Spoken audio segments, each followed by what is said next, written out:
Para a primeira exposição da noite, vamos chamar Romeu Eugênio de Lima. Romeu é bacharel em Ciência da Computação e engenheiro civil pela UFMG, pós-graduado em Gestão Empresarial e em Economia Aplicada. É mestre e doutor em Administração pela Universidade Federal de Minas Gerais. Servidor do Banco Central desde 2000 e coordenador do DEORF, Gerência Técnica de Belo Horizonte, Romeu falará sobre o papel, as funções e a dinâmica de atuação do Conselho de Administração na estratégia e sua relação com o órgão executivo, Conselho Fiscal, sua interação com o Conselho de Administração e a diretoria executiva. Com a palavra, professor Romeu. Boa noite a todos. Antes de mais nada, eu queria agradecer o convite na pessoa do presidente, né, o senhor Ronaldo Alves da Silva, e o Antônio Cláudio também, que é o vice, né, do conselho. A oportunidade, sempre eu estou à disposição, aliás, todos os servidores do Banco Central estão sempre à disposição para discutir o cooperativismo de crédito, né? Acho que é uma obrigação, não só uma obrigação de trabalho, mas é um prazer que a gente tem de compartilhar com vocês algumas informações. E na verdade, quando eu falo em compartilhar, é reconhecer que é uma troca de experiências também, tá? Nós vamos, eu vou fazer uma análise, uma descrição histórica do como é que a gente chegou nessa questão da segregação de funções, etc., entre conselho e diretoria, lei complementar 130, como é que se chegou nessa configuração atual da governança nas cooperativas de crédito no Brasil. Tá? Então, assim, e dentro desse enfoque, falar da função de cada um desses órgãos, todos são muito importantes, e no finalzinho a gente ainda faz um spoiler, a palavra da moda é o spoiler, do que vem por aí, sabe? A gente tem uma proposta de alteração da Lei Complementar 130, que pode mudar um pouco o funcionamento desses órgãos que a gente conversou agora há pouco, e a gente vai discutir durante essas 40 minutos, mais ou menos. Talvez eu vou tentar acelerar um pouquinho para a gente privilegiar as perguntas no final, tá? Então, agora, quando eu colocar a apresentação aqui, provavelmente não vou enxergar mais vocês aí, mas sintam vontade de perguntar e interromper se vocês acharem importante, tá? É uma conversa, né? Não é uma apresentação formal, assim, né? Vamos lá. Vou compartilhar aqui.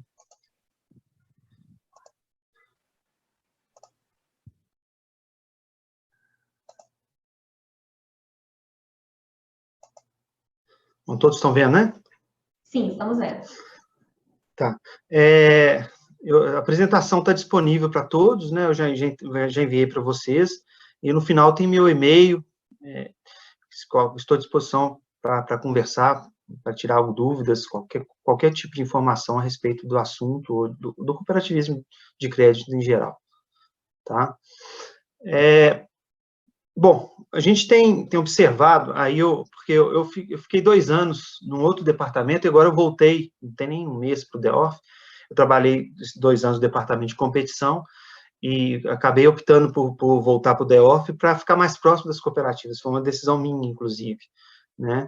Mas dentro do departamento de competição, eles estão discutindo, a gente no DEOF também, muito essa questão da indústria financeira, né, que está em transformação não só no Brasil, mas no mundo inteiro, né? E essa mudança, ela está sendo muito rápida, e a competição está aumentando muito, né? A gente fala de Open Bank, vocês devem ter ouvido falar muito em Open Bank, né, o que nada mais é que o compartilhamento de informações, né? Seria um resumo em uma frase. O Pix, né, que todos já devem usar, fintechs que já estão incomodando, né, mundo afora, e as cooperativas do mundo inteiro, né? No caso, as autorizadas pelo Banco Central são 2 tipos, por enquanto. Pode ser que no futuro, se houver necessidade, se o Banco Central achar que faz sentido trazer para a regulação, ele pode trazer outros modelos de negócio, mas hoje em dia existem 2 tipos de fintechs autorizados pelo Banco Central, e são as sociedades de crédito direto e as sociedades de empréstimo entre pessoas, né? As SCDs e CEPs. Nos Estados Unidos, as cooperativas, essas fintechs já estão incomodando muito, né? Em 5 anos, as cooperativas de lá, e quando a gente pega os números do cooperativismo americano, muitas vezes a gente fica muito no cooperativismo alemão, no francês, etc., mas no cooperativismo americano ele é muito representativo, né? A participação dele dentro do sistema financeiro, mas em 5 anos eles perderam, as cooperativas de crédito, né, perderam 10% do market share delas para as fintechs, tá? Então, isso é uma preocupação, até a gente fez uma reunião recentemente com o OBSCOP, que é o Observatório do Cooperativismo, é um pool de universidades que estudam cooperativismo de crédito, e eles perguntaram para a gente quais assuntos seriam interessantes de serem estudados pela academia. E um deles, que foi apontado até pelo pessoal do DESUC, foi exatamente isso, né? Essa parte da competição entre fintech e cooperativa de crédito. Será que isso vai acontecer no Brasil? Será que vai acontecer numa proporção maior, menor? Cada país tem a sua realidade, a gente sabe disso, né? Então, mas isso é um indicativo de que é uma preocupação que as cooperativas de crédito têm que ter, né? Ainda mais que, para o cliente, né, aí eu falo associado ou cooperativado, cooperativista, né, associado à cooperativa, ele não difere mais entre conta de pagamento e conta corrente. Praticamente tudo que ele faz com uma conta de pagamento, ele faz com a conta corrente, né?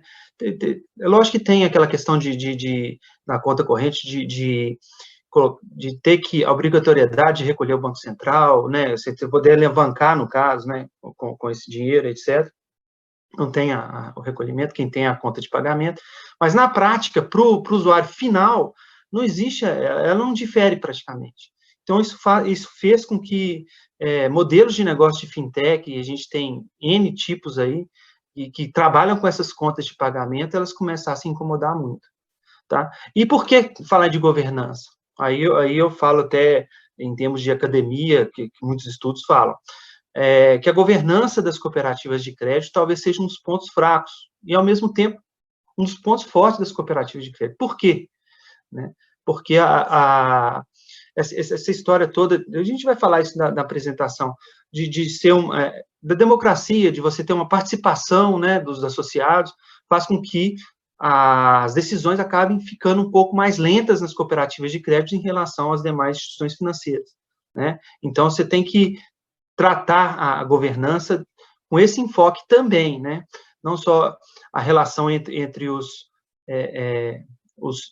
diversos órgãos que existem na cooperativa, mas também de você tentar colocar rapidez, né, dentro das decisões da cooperativa de crédito.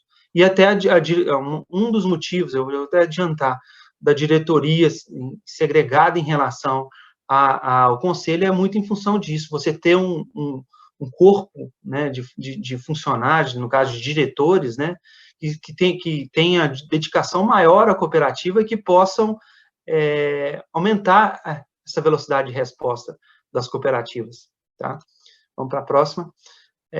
Então, nos últimos 15 anos, eu falei 15 anos porque praticamente dá até mais um pouco, são de 2003 que começou a livre admissão para cá, talvez até 2002, se a gente falar na resolução 3058, que falava em cooperativas de pequenos e micros empresários, né? Nesse período, cooperativas de crédito cresceu de forma consistente e sustentável. E o Banco Central acredita que uma boa governança é fundamental para garantir o crescimento futuro do segmento. Tá? Isso é uma mensagem que a gente traz para todas as cooperativas, né, quando a gente vai falar de governança. Tá? E eu até dividi a apresentação, eu optei por falar um pouquinho de governança corporativa, e não só cooperativa, porque quando eles começaram a fazer o projeto Governança Cooperativa dentro do Banco Central, eu até fui uma das pessoas que questionou, né? Por que fazer? Não seria só governança corporativa, mas eu acho que cabe essa diferenciação, justamente porque simples fato, resumindo, né?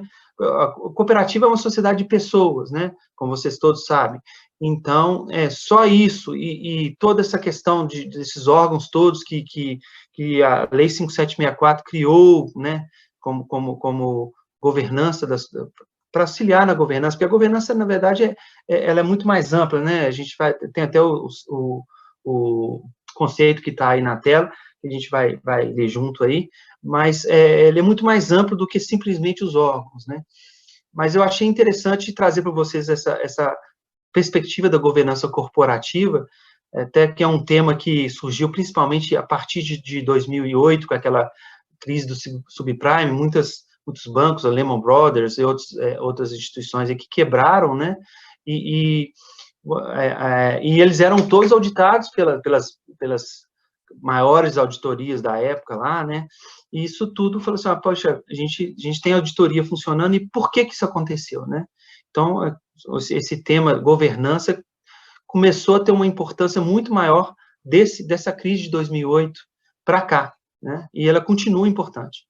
Então, vamos falar, em definição, governança corporativa é o sistema pelo qual as organizações são dirigidas, monitoradas e incentivadas, envolvendo os relacionamentos entre proprietários, no caso das cooperativas de crédito cooperados, né, o conselho de administração, diretoria e demais órgãos de controle. Aí eu falo de todos os órgãos de controle, não só o conselho fiscal, mas as auditorias, né, no caso das cooperativas, eles têm auditoria cooperativa agora, né, todos aqueles, se existir algum órgão de consulta, né, então, consultivo, alguma coisa do tipo, controles internos também, né, tá? E as boas práticas de governança corporativa convertem princípios em recomendações objetivas. Na verdade, as boas práticas, elas saem da teoria e levam para a prática, né? Alinhando interesses com a finalidade de preservar e otimizar o valor da cooperativa. No caso no caso aqui, não seria nem da cooperativa, seria da sociedade, né? Não necessariamente cooperativa. Facilitando seu desenvolvimento e contribuindo para a sua longevidade e perenidade. Tá? Então, quais seriam as diretrizes da governança corporativa de maneira geral? Assegurar uma gestão eficiente, né? Monitorar a atuação desses gestores, ou seja, alinhar os interesses, né? Entre gestores e, no caso das cooperativas, dos cooperados, que são os donos da cooperativa, equilibrar os sistemas internos e externos de controle, visando minimizar custos e melhorar o desempenho, e promover o alinhamento de interesses dos gestores e dos técnicos com as prioridades da sociedade, com os objetivos da sociedade, que a gente chama de diminuir o conflito de agência, né? A gente você vai olhar na teoria de finanças lá, a gente tem a teoria da agência, que fala, você tem o agente, né, e o principal, sendo que um deles tem mais informações sobre o negócio do que o outro, né? No caso, os gestores conhecem muito mais a cooperativa do que o próprio cooperado, né? Então, isso faz com que essa simetria de informação possa levar a um conflito de agência, onde os gestores poderiam tomar decisões que não estivessem alinhadas com os interesses dos cooperados, no caso. Eu já estou falando em cooperativa para já ir adiantando e introduzindo, mas a ideia é a mesma coisa para as sociedades em geral, né, como cotistas e acionistas também. Tá? Então, os princípios, eu vou passar isso mais rápido para a gente focar nas cooperativas, mas os princípios da governança: transparência, equidade, né, prestação de contas, que a gente fala em um termo em inglês que é accountability, responsabilidade corporativa, né? Então, a gente tem esses princípios, são esses 4 princípios da governança corporativa, e só que, no caso das cooperativas, como a gente tem os princípios lá da CI, etc., a gente acaba que isso influencia a quantidade de princípios da governança cooperativa, né, que ela tem que representar esses princípios, aqueles valores cooperativistas lá, né. Tá? Então, como é que foi essa questão histórica dentro do Banco Central? Aconteceu um projeto estratégico patrocinado pela diretoria e que envolveu servidores de praticamente todos os departamentos, chamava Governança Cooperativa, de 2006 a 2008, fizeram uma pesquisa com todas as cooperativas de crédito, com certeza a Copjus respondeu ao questionário, né, e que gerou um documento que, apesar de ser de 2008, ela continua extremamente atual, tá? Que é esse que tem esse link aí para vocês aí, depois vocês recebendo a apresentação, é só clicar que vocês vão ver. É um livrinho que agora está todo... Antigamente a gente tinha ele impresso, agora tudo só ficou digital. Então, não é só, simplesmente, uma das conclusões dela não é só a questão de separação entre conselho de administração e diretoria. Ele tinha, o projeto tinha 4 vertentes, 4 vetores principais, e que nortearam, né? Tinha a questão da representatividade, e participação, né, que fala das assembleias, como é que deveria ser uma assembleia. A gente tem agora um desafio, que é a questão da assembleia virtual, né, é um tema até que eu vou me propor a estudar também na academia, vamos ver se vai dar certo da gente fazer um trabalho em relação a isso. Tá? Direção estratégica, que é o papel do conselho de administração. Gestão executiva, que é a diretoria executiva em si, né, que cuida do dia a dia da cooperativa, e também um conjunto de perguntas específicos sobre fiscalização e controle, que aí, no caso, entra o Conselho Fiscal, entra as auditorias, etc.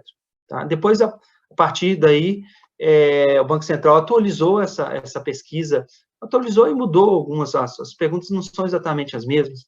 Em 2013, aí já com o pessoal do DESUC, né, que é o Departamento de Supervisão de Cooperativas, que fez, né, e também com um alto índice de respostas, né, talvez até pelo Banco Central mesmo ter pedido que, né, as respostas não eram obrigatórias, mas acabou que a gente conseguiu um indicador de mais de 90% de respostas em ambas as pesquisas, tá?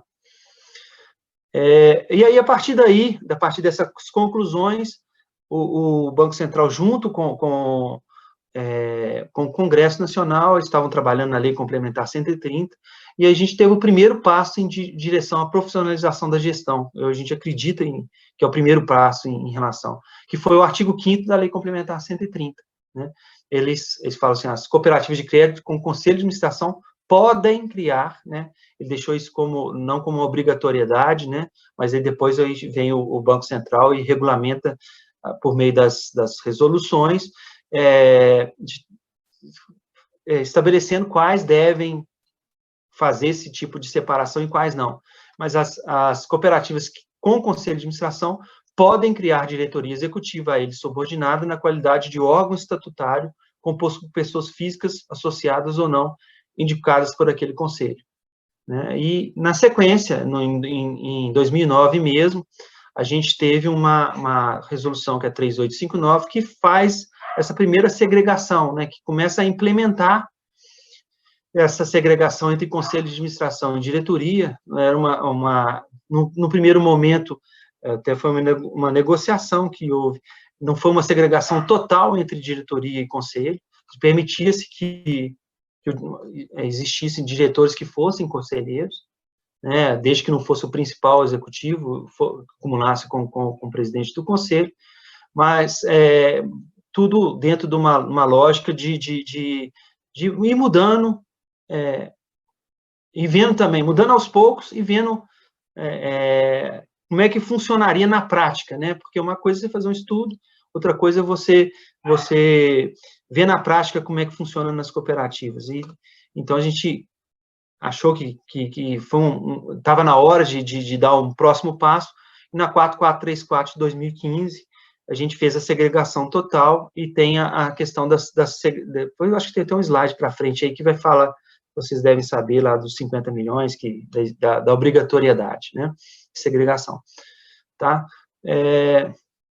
Quando eu falo aí, voltando aos princípios da governança cooperativa, todos os princípios devem estar interrelacionados com os princípios e valores cooperativistas da ACI, né? E, então, para que seja mantida a filosofia e a identidade cooperativa também, né? Porque, senão, se você abre mão desses princípios, você começa a se aproximar muito de uma sociedade comum, de uma instituição financeira comum, e com isso você perde na minha opinião, aí já é uma opinião minha, o seu diferencial competitivo, né, que são exatamente esses princípios que todo mundo conhece, mas é difícil muitas vezes de praticar, né, tem alguns que são muito difíceis, né, adesão voluntária e livre é relativamente tranquila, né? Mas a questão da gestão democrática é uma coisa, daria uma apresentação para a gente discutir aqui, muito grande. Né? Participação econômica dos membros, ok. Autonomia e independência, ok também, apesar, né, de ter discussões a respeito de, até qual que seria o papel do sistema cooperativista, né? Tem discussões a respeito disso. Educação, formação e informação. A intercooperação, que eu acho que é uma das mais importantes, né? E isso para mim, vai ser um desafio que as cooperativas vão ter que aumentar muito a intercooperação entre elas para ganhar escala, não dentro dela, né? Você passar custo para a central ou para a confederação, etc., você conseguir otimizar essa gestão de custos, né, do sistema como um todo, e o interesse pela comunidade, que para mim também é outro ponto importantíssimo que diferencia as cooperativas das sociedades em geral, instituições financeiras, no caso, né? Tá?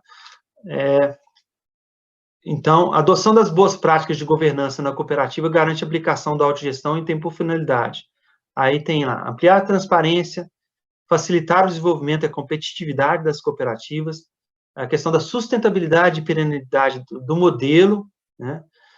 Aprimorar a participação do cooperado no processo decisório, e, mais uma vez, a questão das assembleias, eu acho que vale a pena a gente ressaltar, né, que a assembleia é o órgão principal, né, da cooperativa, né?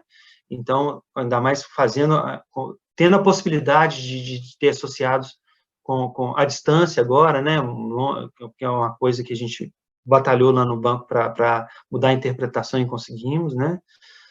Nós conseguimos. Obter melhores resultados econômicos, financeiros, incentivar a inovação e proporcionar a melhoria da qualidade de serviço ao quadro social, né? E a questão da responsabilidade social, né, como integração da cooperativa com a sociedade civil. Tá? Então, quais são os agentes, né, dentro daquela ideia da teoria da agência, né, que eu até brinco que não tem a ver com a agência bancária, né, teoria da agência é porque tem o agente lá por trás. Os cooperados são proprietários e usuários, né, a Assembleia Geral é o órgão soberano da cooperativa.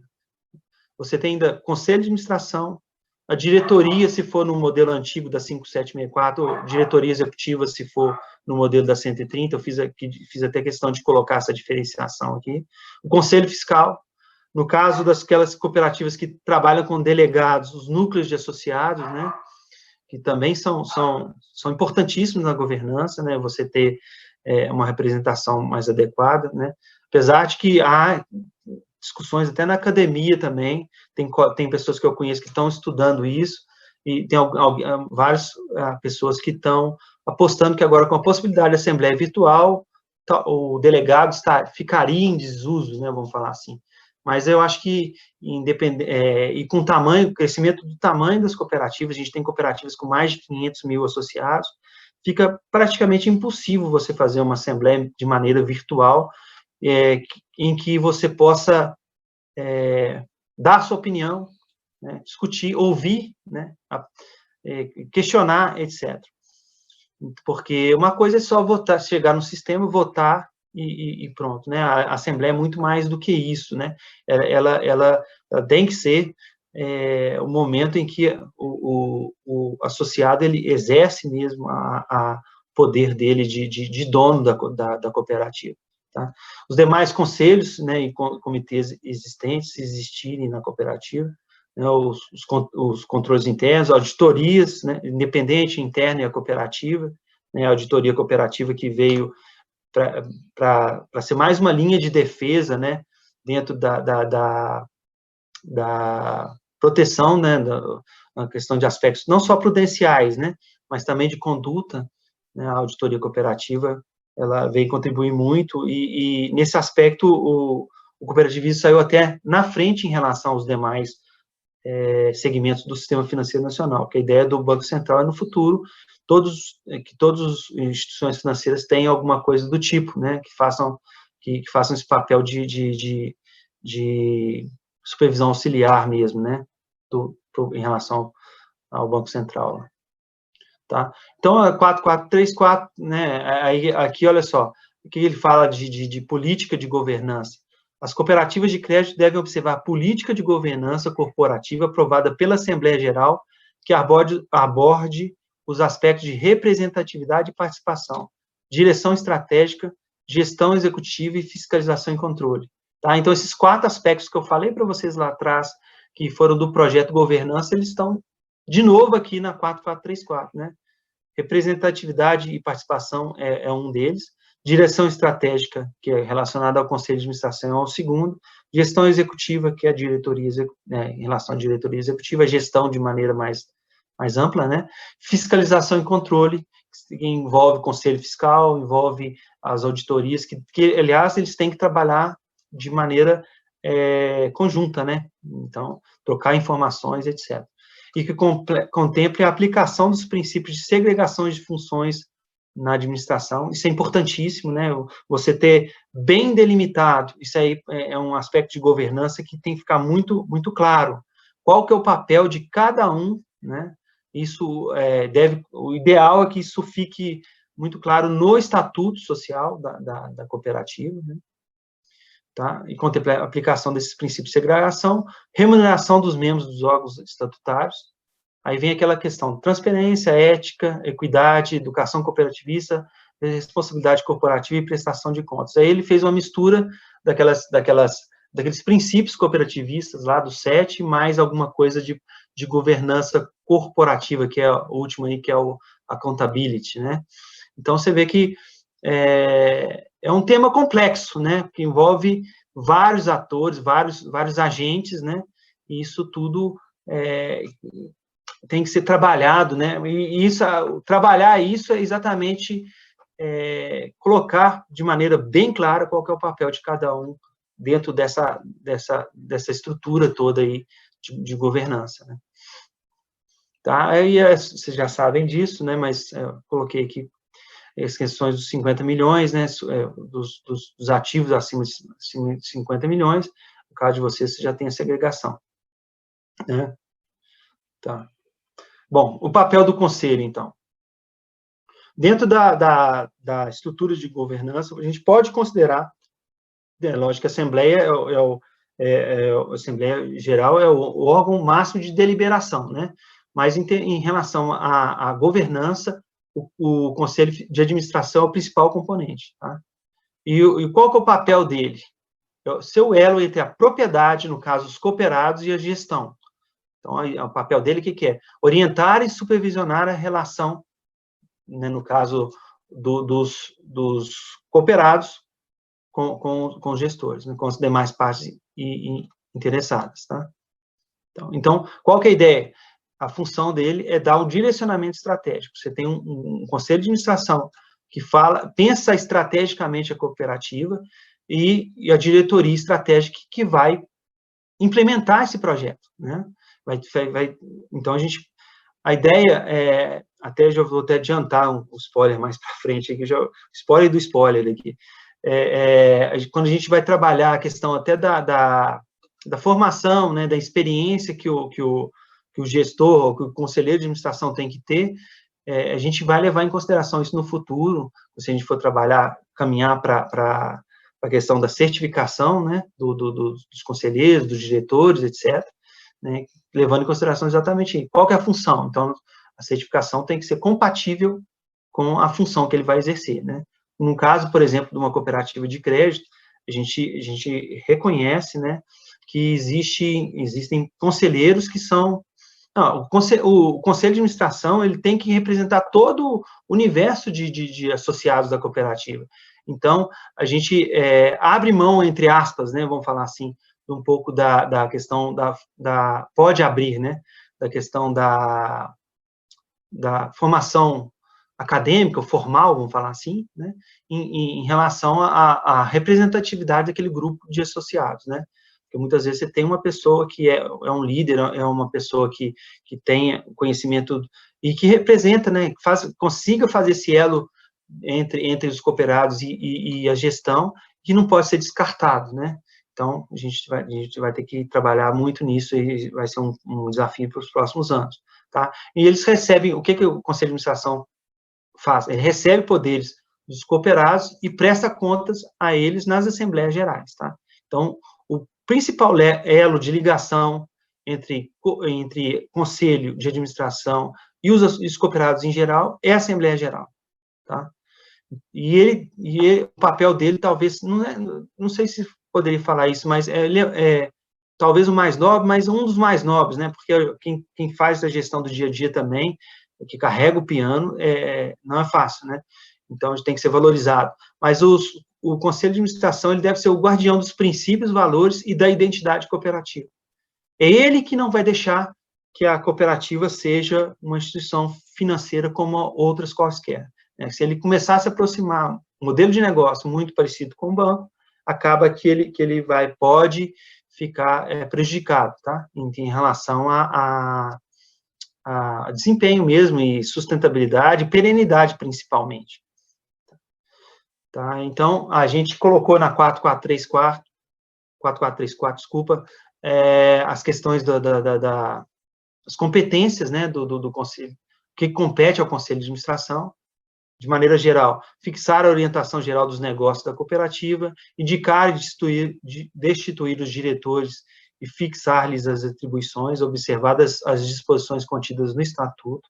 O ideal, né, é que essas atribuições estejam todas no Estatuto, mas é muito difícil pode aparecer atribuições que ocorram de uma hora para outra, mas, nesse caso, o Conselho de Administração é que indica quais que vão ser feitas por quem, né, no caso. Fiscalizar a gestão dos diretores, né, então, o Conselho de Administração também tem um papel de fiscalização. Examinar a qualquer tempo os livros e papéis da cooperativa de crédito. Solicitar informações sobre contratos celebrados ou em vias de celebração e quaisquer outros atos. Convocar a Assembleia Geral. Manifestar-se sobre o relatório da administração e as contas da diretoria. Manifestar-se previamente sobre atos ou contratos quando o Estatuto assim exigir. Autorizar, se o Estatuto não dispuser em contrato, a alienação de bens do ativo não circulante e a constituição de ônus reais. Tá? Escolher e destituir os auditores externos. São essas atribuições que a 4434 colocou para o Conselho de Administração. Tá? E qual que é o papel da diretoria executiva? O papel da diretoria é fazer a gestão da cooperativa, do dia a dia da cooperativa de crédito, né? Então, quando você existia, eu acho que talvez agora, com o tempo, as coisas vão caminhando e as coisas vão se adequando, mas no começo a gente ouvia muita reclamação, tanto de conselheiros de administração como de diretores, de que um órgão estaria invadindo a competência do outro, né? Acho que isso é natural, né? Porque as mudanças, elas vieram de uma maneira normativa, né, vieram de cima para baixo, vamos falar assim, né?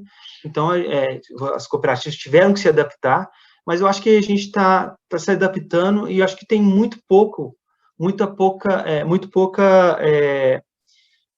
problema desse tipo, né? Cada vez esses problemas estão diminuindo mais, porque cada um tem sabido qual que é o seu papel, né? Eu acho que a gente está essa apresentação até para isso também, né? Para a gente clarear qual que é o papel de cada um dos órgãos, né? A diretoria, ela pode ser eleita diretamente pela Assembleia, né? Aí eu até coloquei isso também, porque isso pode gerar uma certa confusão, né? No caso daquela estrutura de governança antiga, criada pela Lei 5764, né? Ou pelo Conselho de Administração, no caso da estrutura de governança criada pela Lei Complementar 130, que é o caso de vocês e da grande maioria das cooperativas no Brasil hoje, pelo menos principalmente as maiores, né? Médias para grande. Tá? As atribuições de cada diretor são previstas no Estatuto Social, né, podendo estabelecer que determinadas decisões sejam tomadas em reunião colegiada, né? Então, dependendo do tipo de decisão, você pode reunir 2 diretores ou 3 diretores, não sei, dependendo da estrutura de governança de cada uma das cooperativas. Tá? Em relação ao Conselho Fiscal, isso aqui foi uma inovação da 4434. Eu gosto até de contar essa história. Meu pai tinha uma fazenda no interior de Minas, vamos falar onde que é não, senão vocês vão matar qualquer cooperativa. E uma vez o meu pai estava conversando comigo e tinha uma pessoa que ia olhar um gado dele lá e falou, fulano de tal falou comigo que arrumou uma boquinha. Eu falei, pai, que boquinha? Ele vai ser conselheiro fiscal da cooperativa de crédito tal. Eu falei, pai, ele não sabe o que ele está falando. Porque se ele soubesse que ele pode ser, inclusive,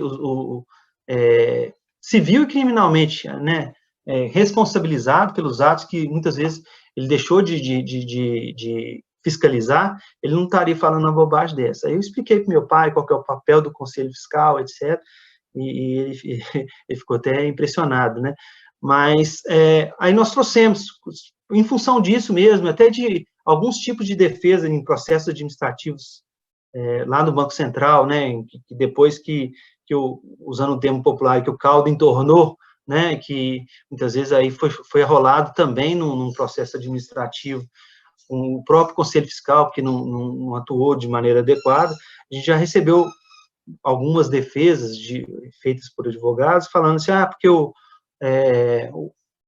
já teve do tipo assim, vocês não poderiam, ele não tem competência para ser conselheiro fiscal, ele não sabia do papel que ele deveria exercer, etc., etc., tentando aliviar, né, as punições para os conselheiros fiscais, mas, em função disso, também em função disso, a gente trouxe isso para essas atribuições para 4434, para deixar de maneira bem clara, né?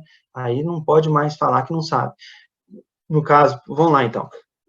Fiscalizar por qualquer de seus membros os atos dos administradores, verificar o cumprimento dos seus deveres legais e estatutários, opinar sobre as propostas dos órgãos de administração serem submetidas à Assembleia Geral, né? Principalmente em relação à incorporação, fusão, desmembramento, etc. Analisar as demonstrações contábeis elaboradas periodicamente pela cooperativa. Aí é um trabalho em conjunto com as auditorias, com todas elas, né? A auditoria interna, a auditoria cooperativa, né? Com os controles internos, etc. Opinar sobre a regularidade das contas da administração e as demonstrações contábeis do exercício social, elaborando o respectivo parecer que conterá, se for o caso, os votos dissidentes, né? Ou seja, o papel, eu acho que até faço uma meia-culpa, né? Eu acho que o papel do Conselho Fiscal, ele tem sido até subestimado, na minha opinião, sabe? Eu acho que o Conselho Fiscal, ele tem um papel muito nobre, e a gente tem que valorizar, sim, tá? Continuando ainda, convocar os auditores internos e externos sempre que preciso para prestar as informações, né? No caso da auditoria cooperativa também, né? Convocar a Assembleia Geral, isso já aconteceu algumas vezes, né? Mas isso quando a situação da cooperativa está muito ruim, na 100% dos casos, né, que acontece isso. Convocar a Assembleia Geral por deliberação da maioria de seus membros, sempre que ocorrerem motivos graves ou urgentes. Comunicar por meio qualquer de seus membros aos órgãos de administração, Assembleia e ao Banco Central os erros materiais, fraudes e os crimes de que tomarem ciência, bem como a negativa da administração em fornecer-lhes informação ou documento. Né, aqui, esse inciso 7º, ele é muito importante, né, que ele que resguarda, né, se houver algum problema na cooperativa, né, a atuação do conselheiro fiscal. Eu fiz minha parte, eu levantei o que aconteceu, eu informei a Assembleia Geral, informei aos órgãos de administração, no caso o Conselho de Administração, ou mesmo a diretoria, né, ou o próprio Banco Central, ou Central, né, aí tem outros níveis aí também, né, e eu fiz minha parte, né, tá? O papel da Central eu também trouxe para cá. A gente fala de governança, a gente fica muito na maneira de trazer sempre dentro da cooperativa, mas o papel da Central e da Confederação é muito importante em relação à governança do sistema como um todo, né? Então, eu trouxe até, destaquei alguns itens que estão aqui no capítulo 9 da 4434, que é não só supervisionar o funcionamento, né, das cooperativas que são filiadas, também adotar medidas para assegurar o cumprimento das normas em vigor, né? Promover a formação e capacitação permanente, recomendar e adotar medidas visando ao restabelecimento de normalidade de funcionamento, etc., né? Então, ele tem um papel muito importante na Central e a Confederação. Tá? Eu trouxe também uma mensagem aqui com relação à política de sucessão, né? Ela também deve ser compatível com a natureza, o porte, a complexidade, a estrutura, o perfil de risco e o modelo de negócio da instituição, né? Porque a política de sucessão, ela é para todo tipo de instituição financeira, não é só para cooperativa, não. Tá? Então, é lógico que uma política de sucessão de uma cooperativa pode ser até mais simples do que pode ser não, com certeza será mais simples do que de um banco múltiplo qualquer, né? Por exemplo, né? Então, isso tudo tem que ser levado em consideração, né? Mas a política, passando para o próximo item, a política de sucessão deve abranger processos de recrutamento, de promoção, de eleição e de retenção de administradores. Tá? Por que eu fiz questão de trazer isso para vocês aqui? Porque a gente fala assim, na minha cooperativa não aparecem novas lideranças, né? Aí eu lembro, falo assim, em alguns casos, a gente tem alguns poucos casos de instituição financeira que tenha, são empresas familiares, mas tem, né? Mas vamos pegar uma empresa familiar qualquer aí que não seja financeira. O sucessor, né, do dono da empresa são os filhos, né? Então, você tem 2, 3, né, filhos, e um filho, né? E 1, 2, 3, ou não tem filhos, né? Mas resumindo, o universo que você tem de pessoas para você procurar essa pessoa que vai continuar a gestão da cooperativa é muito menor do que numa empresa dessa, familiar, muito menor do que numa cooperativa que você tem milhares de pessoas, né? Então, eu acho que isso é a mensagem que eu queria passar para vocês, que preocupar com o futuro da cooperativa é preocupar também com a formação de sucessores. Eu gosto de usar aquela questão, aquela metáfora da corrida de revezamento, né? Você está correndo com um bastão na mão e você tem que saber a hora que você vai entregar o bastão para o próximo, né? Então, você tem que saber que o outro está pronto para pegar o bastão, né? Se você entregar ali para ele antes, o bastão vai cair no chão, porque o próximo está lá na frente. Se você entregar depois, ele vai estar correndo mais rápido, né? A cooperativa poderia estar correndo mais rápido e você estaria atrasando o desenvolvimento dela. Então, é muito difícil, né? É uma arte que os gestores, né, vão ter que ter, de saber até que momento ele vai ter que passar essa participação para frente, né? Eu também gosto de lembrar que as cooperativas, aí é no modelo italiano que fala isso, as cooperativas pertencem à sociedade, ela não pertence aos associados, ela pertence aos associados de hoje, pertenceu aos associados de ontem e vai pertencer aos associados de amanhã. Se a gente parar para pensar dessa forma, a gente vai ter uma visão de perenidade da cooperativa e dar vai dar uma outra visão para a cooperativa, né? Vou falar de maneira geral, assim, né? Você consegue enxergar ela como um ator importante, né? De transformação da sociedade no longo prazo, etc., que a gente precisa tanto, né? Então, tá, vamos para a próxima. Um spoiler, para a gente acabar aqui, que eu estou quase estourando meu tempo aqui. Spoiler que vem pela frente. Então, já até falei para vocês, a certificação de membros estatutários, ela deve vir nos próximos anos aí, e ela vai ser compatível com o tamanho da cooperativa, com o quadro de associados e com o órgão e cargo que cada um vai exercer. Então, de um diretor financeiro, né, vai ser exigido uma qualificação, uma certificação com itens diferentes de um conselheiro de administração e diferentes também de um conselheiro fiscal, por exemplo, tá? Essa questão da alteração da Lei 130, que eu já comecei a falar para vocês, ela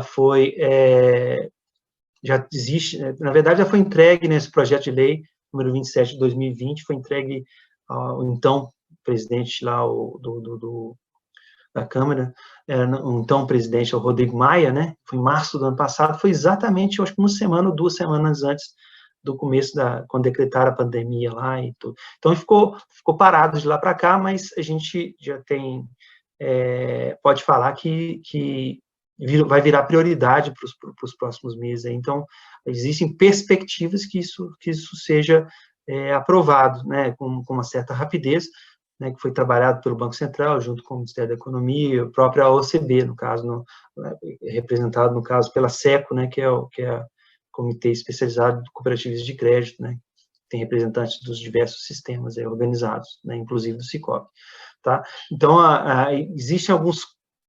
Eu selecionei 4 itens lá que influenciam a governança. A gente vai abrir a possibilidade de eleição de um conselheiro de administração independente e não associado, né? Foi uma demanda que existiu do segmento, não foi uma demanda do Banco Central, tá? Então, a ideia é você ter pessoas que possam qualificar ao Conselho de Administração, que tragam para o Conselho novas ideias, igual SAs fazem, isso é muito comum em SAs fazerem isso aí, né? Você traz uma pessoa que tem um conhecimento, uma bagagem para ajudar você a pensar estrategicamente no caso agora, a sua cooperativa. A possibilidade de vedação, de acumulação de cargos de presidente, de conselho ou diretoria na central, singular e confederação, né? Então, se vai ficar na central, vai ser na central, na singular ou na singular e na confederação. Isso aí é um aspecto importante. Possibilidade de facultar a existência do Conselho Fiscal, né? Isso eles deixam muito em aberto na redação do projeto de lei, né? Tudo isso aqui, como está em projeto também, tá, gente? Eu acho que vale a pena ressaltar isso. Isso pode ser mudado, excluído, alterado, né? Isso aí, né? Isso não fala uma página em branco, porque ela já está escrita, né? Mas ela pode ser rasurada, pode ser, inclusive, rasgada, né? Vários itens aí, né? A possibilidade de facultar a existência do Conselho Fiscal. Aí, no caso, se isso acontecer, para essas cooperativas que optarem por esse modelo, a gente teria a adoção do modelo parecido com o cooperativismo de crédito alemão, né? Você teria conselhos de administração que também teriam papel do Conselho Fiscal, tá? E também dispositivos lá que aumentam o poder de atuação da central e da confederação para aqueles casos em que as cooperativas não atendam às determinações sistêmicas, né? Vamos falar assim. Tá? Então, é mais ou menos isso que eu queria falar para vocês, tá? Aí está meu e-mail, meu telefone, estou à disposição para a gente conversar a qualquer momento, trocar experiências, e vamos para o debate agora, né? Vamos